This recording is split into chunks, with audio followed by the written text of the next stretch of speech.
All right, so this is the IB-323 country assignment number 4, which is the administrative assignment. And today I'm going to be talking about Thailand, a little bit about its economy, as well as administrative policies and tendencies and the ease of doing business in Thailand. So firstly, I'd like to note that in 2015, Thailand retained its position among the top 50 economies worldwide. And Thailand is also ranked third among ASEAN countries on the ease of doing business. And these are both very good signs and indicators for foreign business executives that are considering launching business proposals in Thailand. With that said, East Asia and the Pacific is the second most represented region in the World Bank Group's annual Ease of Doing Business measurement report. With that said, a majority of economies in East Asia and the Pacific are undertaking reforms to further improve the regulatory environment for both small and medium enterprises. But Thailand really is an attractive place to do business for both Thai and foreign investors. I drew a quote from Erlich Zakawa, who is the World Bank County Director for Thailand. And it reads, "In the future, Thailand will have the opportunity to improve its business environment through reforms such as improving the quality of land administration index by digitalizing and publishing the land registry. Such reforms can help improve Thailand's competitiveness compared with other advanced middle-income countries that have pursued investment climate reforms vigorously in recent years." To me, it really just shows that they have a plan. And they're in all aspects, and I've found this throughout all the research that I've done. Thailand is making an effort to really just improve their country as a whole. And this is not to say that other countries aren't doing the same thing, but they're really taking an active strategy in doing so. Obviously, the political corruptness is something that still exists, but that is being worked on as well. And one other side note is that 20 infrastructure-related projects are being launched in 2016 to 17. So this year and in the coming months, it's something worth paying attention to, especially if you're a business executive in that sector.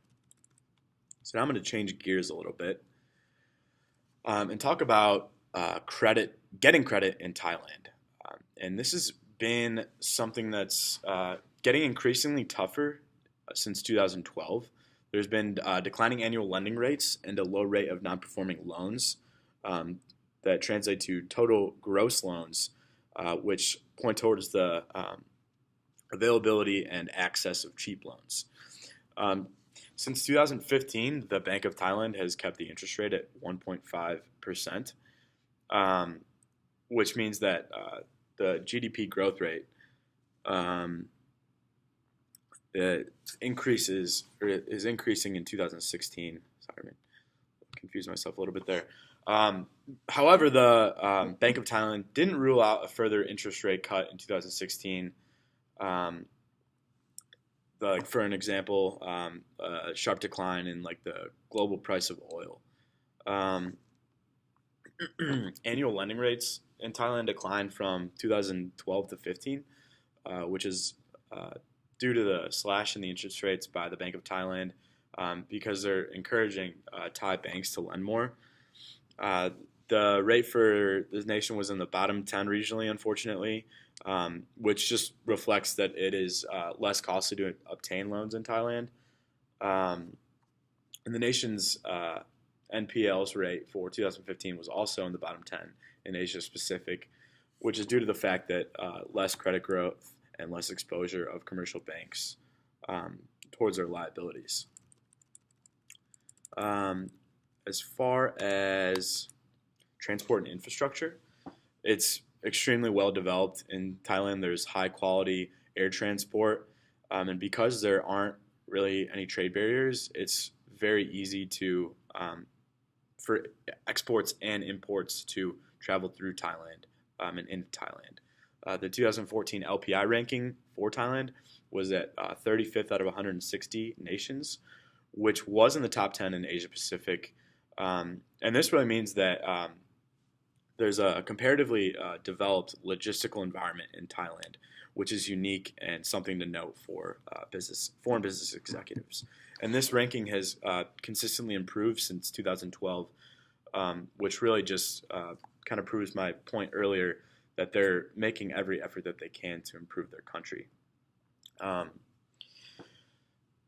they're also really been driving to increase tourism in the country. The government of Thailand has several infrastructural plans for Thailand, as I kind of noted earlier. And according to several trade sources that I found, 20 rail, road, and air transport and port-related infrastructural projects will be launched in Thailand in this year and next year. I kind of touched on that a little bit earlier, um, and those will be worth 1.8 trillion in Thai exchange and 50.2 billion in U.S. And the state is really looking for an infrastructural investment from other nations like China and other financial institutions. So if you're a business executive in that field, that is definitely something that would be worth looking into. Other than that, I don't really have much else. I think that's it for the administrative presentation.